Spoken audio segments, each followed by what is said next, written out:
Avant-propos. J'ai rencontré Andreï Tarkovsky un après-midi d'été, dans une salle de cinéma art et essai. La salle était fraîche, quasi déserte. Une sorte d'atmosphère où l'on n'a plus envie de faire la sieste que de regarder un film. On projetait Les Trois couronnes du matelot de Raoul Ruiz.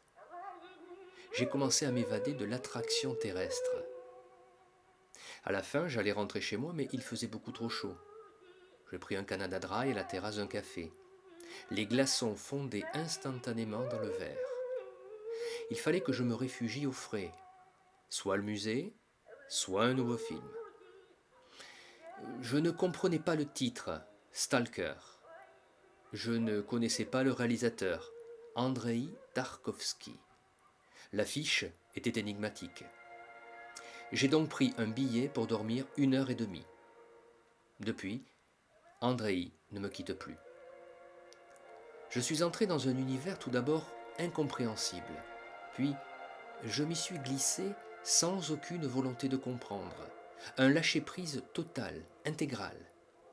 Ont jailli des émotions jamais ressenties auparavant. Je suis ressorti de la salle avec la volonté de poursuivre dans le cinéma. J'avais trouvé ma voie. Et puis, j'ai laissé Andreï reposer dans un recoin de mon âme. Quelques décennies plus tard, Andreï Tarkovsky m'est revenu lorsque j'étais en partance pour l'Antarctique, lui et la globalité de son œuvre. Sur plusieurs voyages et quelques centaines de visionnages, il m'est apparu évident de lui tendre la main. Le présent roman est le fruit de cette rencontre.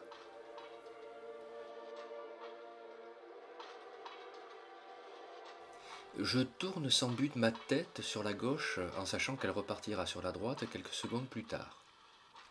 C'est le plus souvent ce que l'on fait pour passer le temps, comme on dit. Mais là, sur la banquette, assis, à 2-3 mètres de moi, légèrement sur ma gauche, la révélation.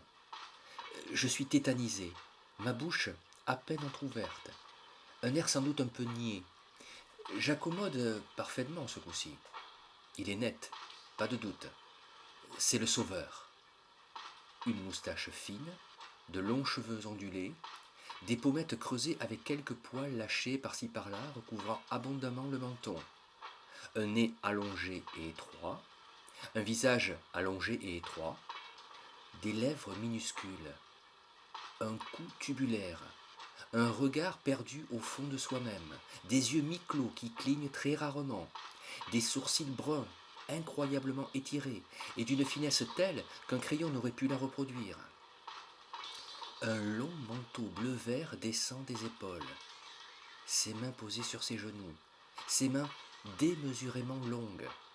Même assis, il paraît immense. Même sans voix, il semble s'adresser à tout un peuple. Il rayonne la vie, ou bien la vie rayonne de lui. Il ne lui manque plus que l'aura au-dessus de la tête et tous les passagers seraient jetés à ses genoux. Comme avec mon tableau de Klimt, je suis aspiré par mon icône de Roublev. À plus de 6 siècles de distance, je vois Roublev peindre sur les murs des cathédrales moscovites, avec sa patte à lui, ses couleurs à lui, sa fraîcheur à lui. Tout un univers que j'abhorrais jadis et que j'ai appris à apprécier autour de la vie de Jésus. La nativité, le baptême, l'annonciation, la transfiguration, des mots qui me faisaient horreur, des œuvres qui m'ont ébloui. Et pourtant, je ne suis jamais allé à Moscou. Je n'ai jamais vu de visu une seule icône de Roublev.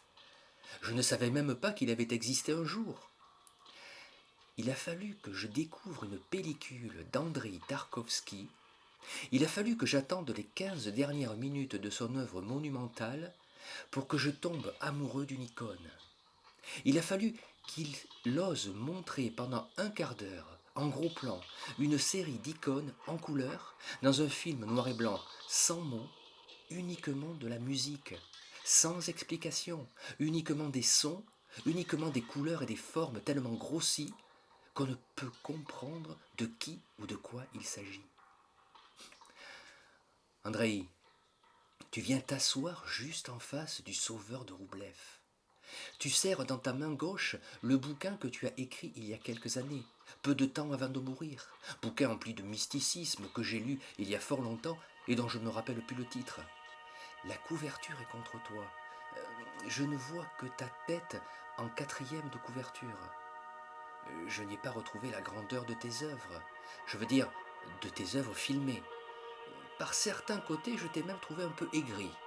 L'amertume de celui qui sait face à ceux qui ne savent pas. Je comprends bien qu'on ne t'a pas facilité les choses. Enfin, ton gouvernement a tout fait pour te bâillonner.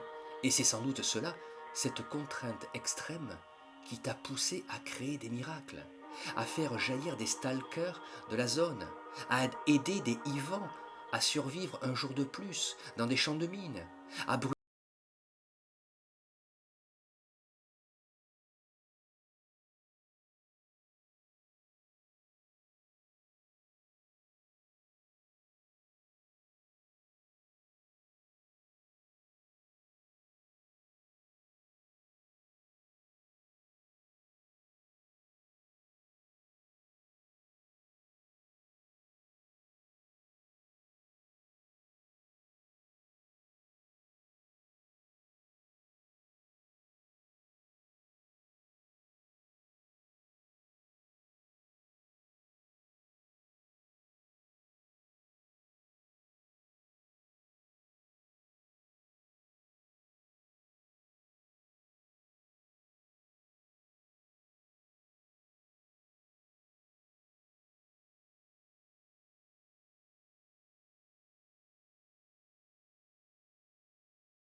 Serena, Oui, Serena, qu'y a-t-il? Tu me sens bien soucieux tout d'un coup. Tu as quelque chose à me dire. Oui, Ah, c'est grave. oui, Ah, c'est entre toi et moi? oui. Ah, alors c'est grave. Oui, c'est grave, Serena, mais ce n'est pas triste. C'est juste définitif. C'est donc terminé entre nous. C'est ce que tu essaies de me dire. C'est ce dont tu as le plus grand mal à m'avouer. Non, Serena, je n'ai aucun mal à t'avouer. Au contraire, Au contraire, au contraire, j'ai un projet à t'avouer. un projet. Il n'y a qu'à toi que je peux avouer mon projet. C'est un projet d'amour. Il y englobe toute l'humanité. Il t'y englobe aussi. Mais je ne peux m'y rendre que seul. Mon projet est un lieu oublié. Tu m'entends, Serena? Un lieu oublié. Qu'entends-tu par un lieu oublié? Je vais lâcher ma vie actuelle. Je vais me libérer de tous mes liens, quels qu'ils soient. Tu m'entends, Serena? Quels qu'ils soient. Ma famille, mon œuvre, mon argent, mes honneurs, mon nom. Et toi, Serena, toi aussi. Personne n'est au courant. Seul mon éditeur et ma femme seront dans la confidence. Mais qu'entends-tu par un lieu oublié? As-tu déjà rêvé d'un endroit sur Terre où tu aurais voulu aller vivre et où tu n'as jamais mis les pieds? Ah oui, deux ou trois. Non, non, réfléchis vraiment. Hey, concentre-toi. Je n'en veux qu'un seul. Ouais, ça y est, je l'ai. J'ai mon lieu rêvé. Bien. Là, tu as ton lieu rêvé. Eh bien, ton lieu oublié, c'est exactement le contraire. C'est l'anti-rêve, l'anti-joie, c'est l'anti-flânerie. C'est l'endroit où tu n'as qu'une seule idée en tête, une seule obsession, toi. Le monde extérieur n'existe plus. Tu es coupé de l'humanité. Tu n'interagis qu'avec le seul être en qui tu peux, ou tu veux, ou tu aimerais avoir confiance. Toi. Je pars avec 2 cahiers, peut-être 3, vierges, et un seul stylo. Mon idée initiale est de me recueillir, de me retrouver. Mon lieu oublié ne me connaît pas. Mon lieu oublié ne parle pas ma langue. Je minimiserai les interactions avec autrui. On m'amènera la nourriture 1 fois par mois. Et 1 fois par mois, mon lieu oublié sera entièrement nettoyé. J'ai une vague idée de l'endroit exact où se trouve mon lieu oublié. Mais j'ai une idée précise des interactions que je ne veux plus avoir avec quiconque. Et de celles que je veux désormais entretenir avec moi-même. Et tu as besoin de ce lieu oublié pour interagir avec toi-même. Et je n'interagis plus avec moi, Serena. Cela fait maintenant plus de 10 ans que je n'interagis plus avec moi. J'écris des livres, des pièces de théâtre, je passe à la télé, à la radio, on voit ma signature dans les journaux. Avec qui j'interagis? Je te le demande. Des comédiens, des banquiers, des politiciens, des journalistes, des metteurs en scène. Des bibliothécaires. Non, une bibliothécaire. Au sein lourd et à la chatte pulpeuse. Si toutes les bibliothécaires avec tes seins et ta chatte, on serait moins inculte dans notre pays. Ce n'est pas un problème de culture. C'est un problème de moyens, donc d'argent. Non, ce n'est pas un problème d'argent malheureusement, c'est un problème d'éducation. Et l'éducation, tu la finances comment? Mais on n'a pas besoin de l'État pour financer l'éducation. Bien sûr, ça aide. L'éducation doit d'abord commencer à la maison. On ne l'a que trop oublié. Tu es un sale vieux réactionnaire. Tu vas voir ce qu'il va encore te faire, ton sale vieux réactionnaire. Ah non, je viens de me doucher. La réplique type de la bourgeoise triomphante. Salaud. Ah, c'est comme ça que je t'aime.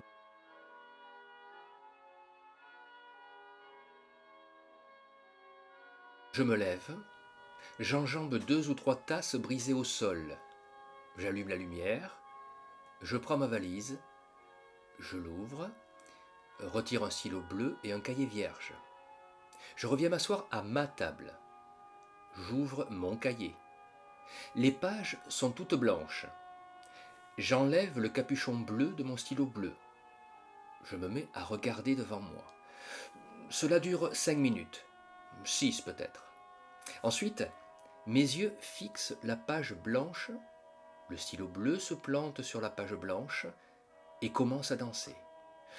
Cela dure sans doute une éternité, peut-être plus. Les pages bleuissent à une rapidité effrayante. Les pages impaires comme à l'accoutumée. J'ai gardé cette habitude de ma première pièce. Les pages impaires, le texte. Les pages paires, d'éventuelles corrections, des notes, des remarques, du vide la plupart du temps. Je ne sais pas dans quelle langue j'écris. Je ne sais pas si les phrases ont un minimum de cohérence et de compréhension. Je ne sais pas si les mots eux-mêmes ont déjà été vus dans un dictionnaire d'une lointaine ethnie perdue au-delà du fleuve Amazone.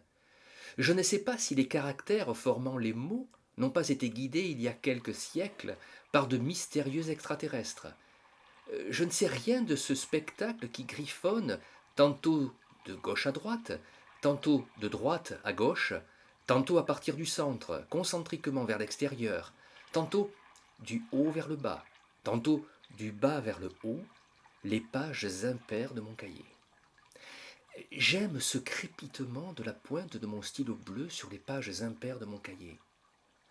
Ce que j'écris sur les pages impaires de mon cahier doit sans doute être d'une très grande qualité pour produire une telle mélodie, suave, rythmée, quelques silences, des mazurkas endiablés, parfois du morse, rarement de la symphonie pour ascenseur.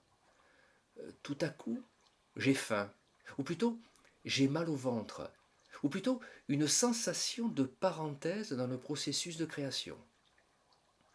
Je me lève, je me dirige vers le placard, je l'ouvre, et je me rends compte qu'il contient une multitude de victuailles de type conserve, viande sèche, pâtes, pain, œufs, etc.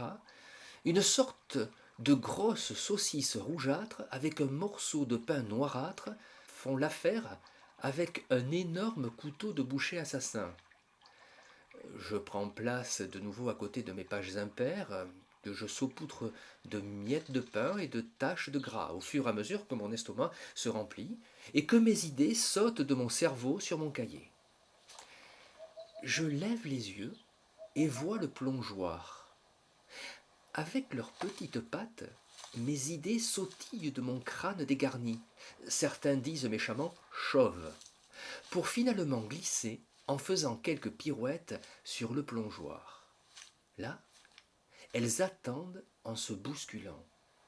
Certaines tombent sur la table et n'arrivent pas à atteindre les pages impaires de mon cahier. Elles sont définitivement perdues. D'autres s'envolent et disparaissent à jamais en dessinant de magnifiques figures acrobatiques.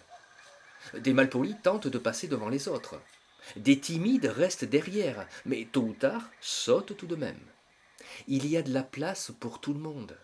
Les noirs, les sans queue ni tête, les brouillonnes, les clairs, les géniales, les phares. Les unes après les autres, pas nécessairement avec le même rythme, elles atterrissent sur les pages impaires de mon cahier que mon stylo bleu matérialise. Certaines ne sont pas mûres, et mon stylo bleu rageusement les raye. D'autres doivent sans doute avoir de l'importance, car mon stylo se permet de tirer 3 lignes bleues par-dessous. À la relecture, une ou deux se voient apposer un caractère ressemblant fortement à un point d'interrogation. On ne peut pas dire que c'est mauvais signe, ni d'ailleurs que c'est bon signe, juste qu'on peut douter de leur pertinence, ou de leur compréhension, ou de leur valeur, ou de leur position à l'endroit même où le stylo bleu a bien voulu les coucher.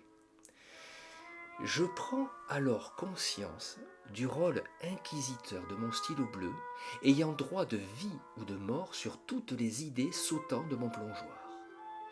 Il va falloir que j'aie une petite explication avec lui d'ici peu, me dis-je intérieurement. De toute manière, je n'ai rien à espérer de lui. Il vit sa vie en toute indépendance depuis que les 4 fenêtres et la porte d'entrée ont été cloîtrées.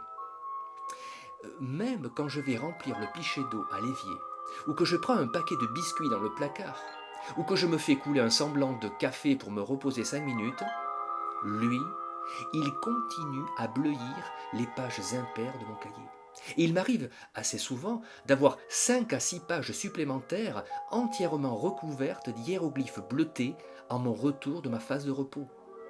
Aussi, quand je vais dormir, je fais bien attention de recouvrir mon stylo bleu de son capuchon et de le ranger dans le tiroir du placard, à gauche, avec le cahier dans le tiroir du placard, à droite.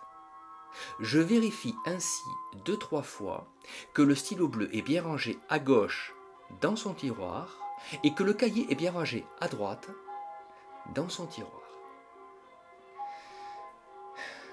Je peux sereinement m'allonger dans mon lit, tirer 2-3 couvertures sur moi car les nuits deviennent de plus en plus fraîches et jouir pleinement d'une nuit réparatrice.